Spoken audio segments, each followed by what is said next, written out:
Bismillah, alhamdulillah, wassalatu wassalamu ala rasulillah, wa ala alihi wa sahbihi wa man walah.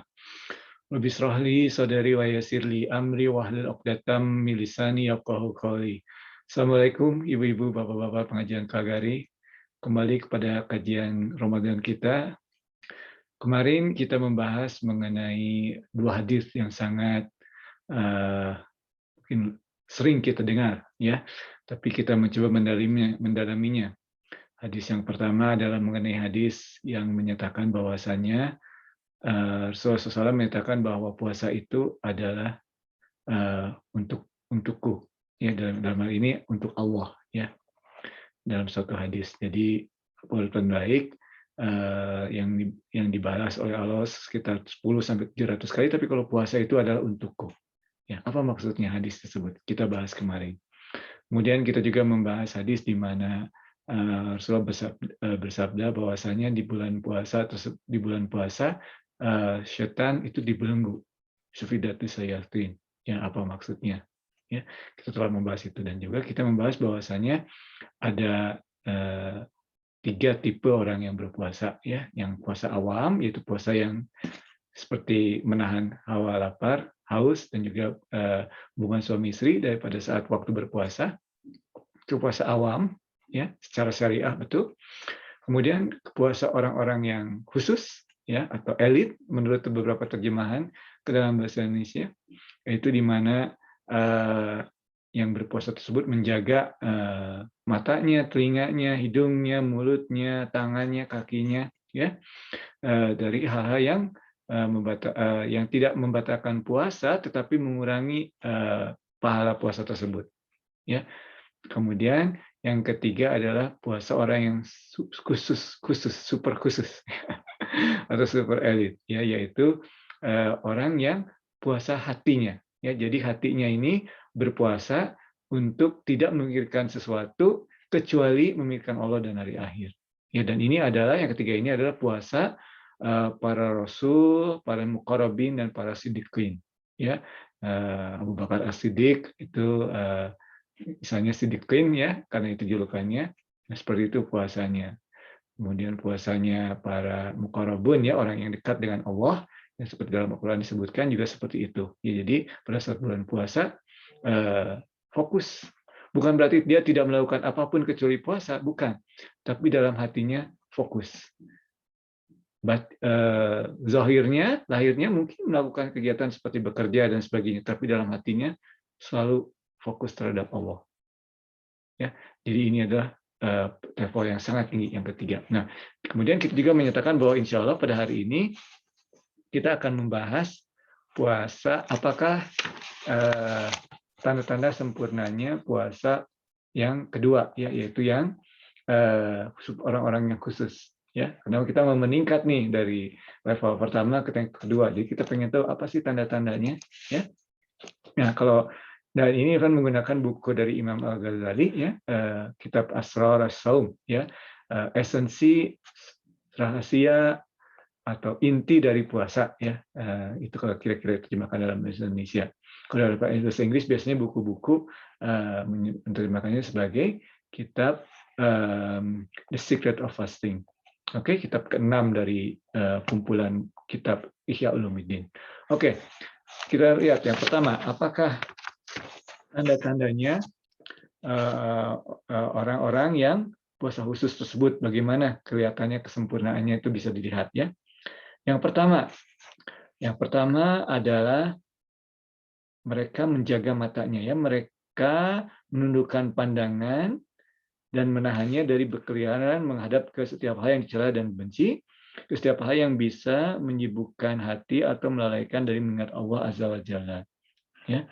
Nah, di sini kita melihat, ya, kita sekarang ini dunianya internet semua, kita menonton YouTube atau Facebook seperti sekarang ini, tetapi kita harus hati-hati, ya, karena walaupun ada ceramah-ceramah yang bermanfaat, tapi di kiri kanannya banyak sekali yang berbahaya dalam Facebook atau YouTube itu, ya. Kalau tidak hati-hati bisa melihat foto-foto atau film-film yang tidak patut mata kita untuk melihatnya. Dan orang yang tidak bersyukur itu adalah orang yang tidak memanfaatkan nikmat yang diberikan kepadanya untuk kepentingan Allah. Misalnya, kita diberikan nikmat mata untuk melihat, tapi tidak digunakan untuk melihat misalnya Al-Quran, tetapi malah digunakan untuk melihat sesuatu yang tidak patut untuk dilihat. Ya, dan ini juga sama di jalan, misalnya sedang di kendaraan umum atau sedang menyetir kendaraan pribadi, di kiri kanan melihat pemandangan yang misalnya tidak cocok untuk kita lihat, apalagi di bulan puasa ini. Sebetulnya tidak di bulan puasa pun tidak patut dilihat, ya. Jadi harapannya adalah kalau kita bisa menahan diri pada saat berpuasa, ingat puasa itu adalah madrasah. Insya Allah setelah selesai bulan puasa kita bisa dapat menjadikannya kebiasaan untuk menahan diri dari pandangan-pandangan yang tidak patut kita lihat. Nah, di sini ada hadis disebutkan bahwasannya pandangan adalah, dan ini kalau hadisnya berdasarkan atau diriwayatkan oleh Imam Al-Hakim, ya, sahih sanadnya, ya. Kalau diterjemahkan, kira-kira pandangan itu, ya, pandangan kita itu adalah salah satu anak panah beracun, ya, di antara anak-anak panah iblis, ya. Semoga Allah melaknatinya, laknatullah alaih, iblis tersebut. Barang siapa meninggalkannya karena takut pada Allah, maka ia telah diberi Allah keimanan yang mendapatkan kelezatan dalam hatinya. Ya, jadi hati-hati, pandangan kita itu seperti anak panah iblis.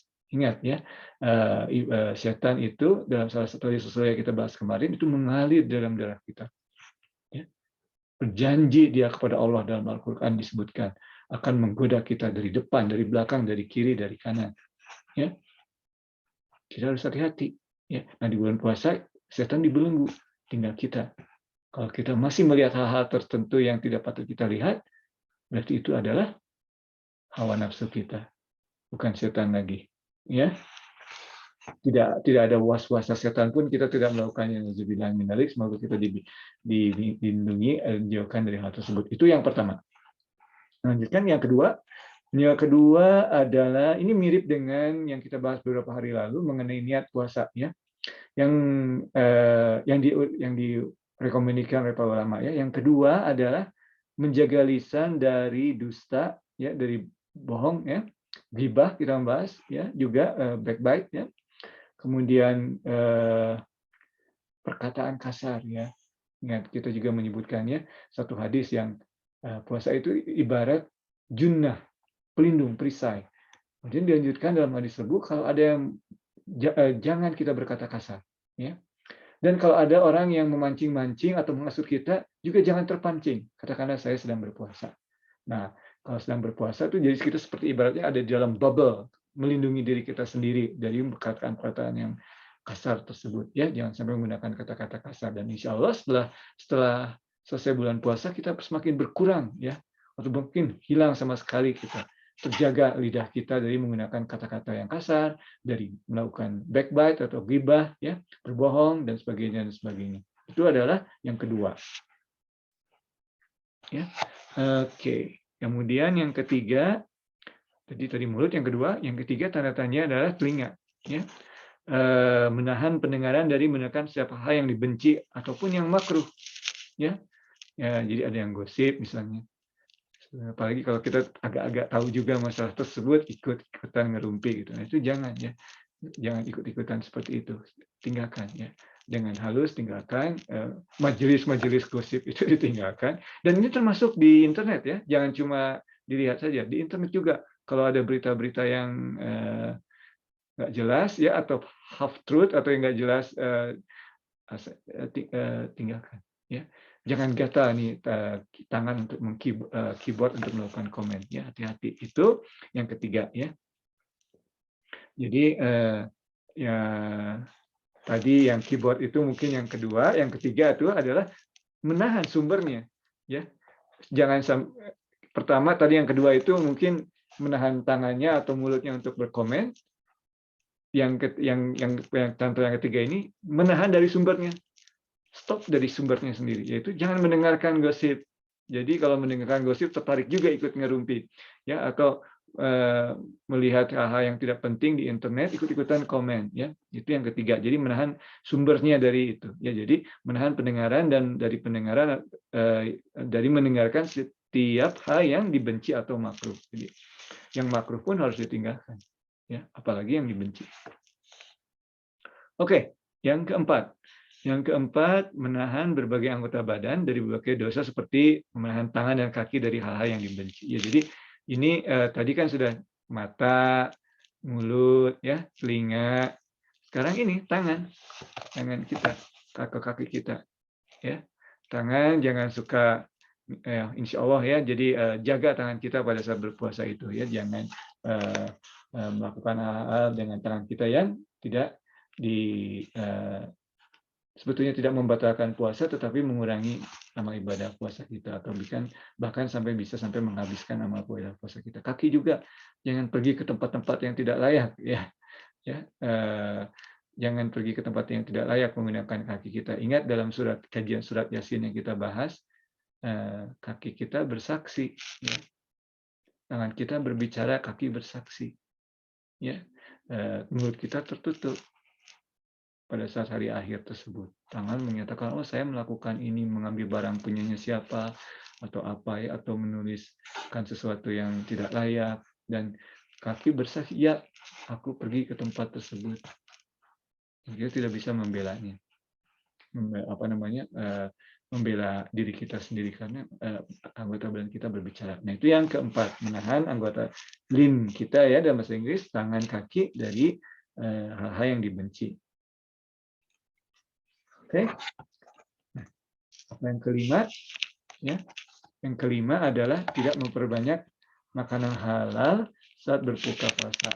Ya, jadi kita berpuasa itu menahan diri, tapi dengan harapan agar menjadi kebiasaan. Mungkin kita ini secara tidak sadar adalah overeating gitu loh, ya. 11 bulan itu karena hawa nafsu kita overeating, tapi dengan puasa kita sadar sebetulnya kita bisa tidak makan seperti itu, ya.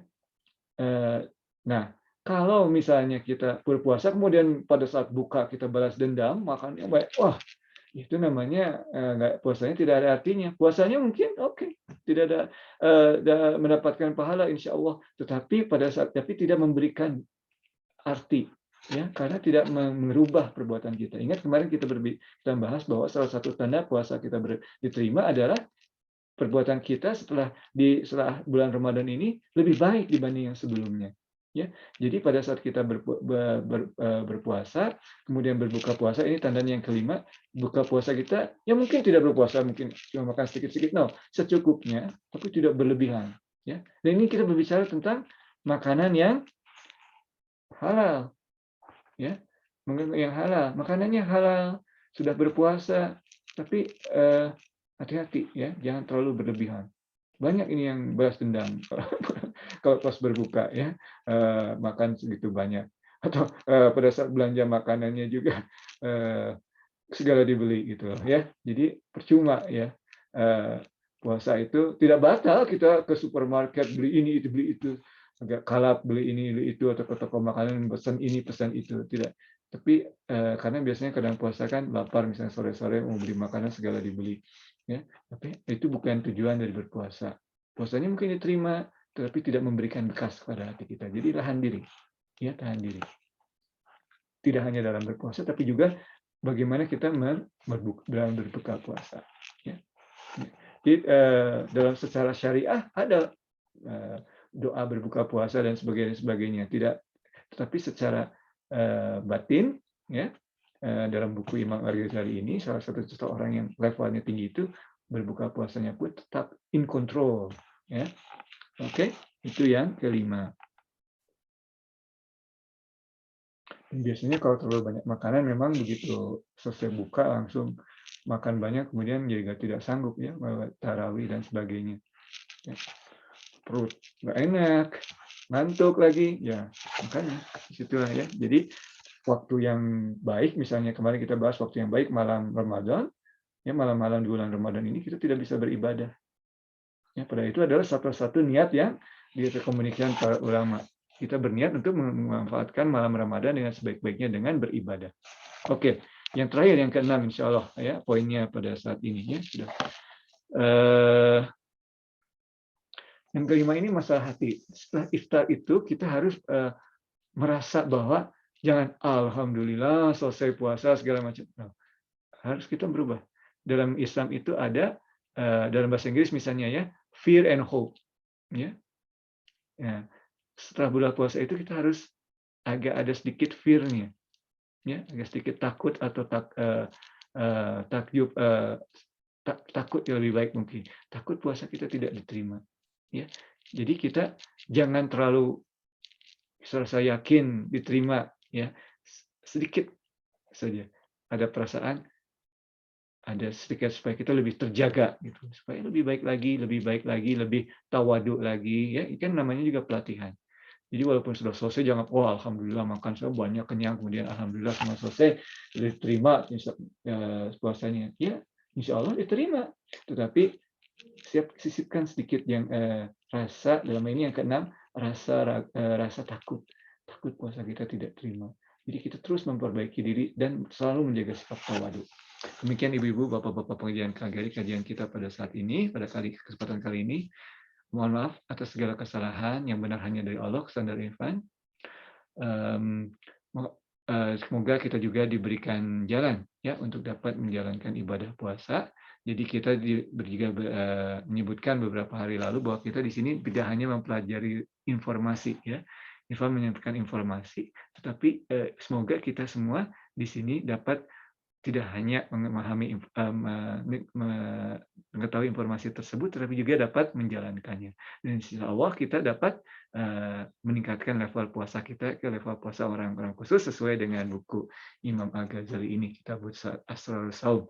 Wabillahi taufiq wal hidayah. Wassalamualaikum warahmatullahi wabarakatuh.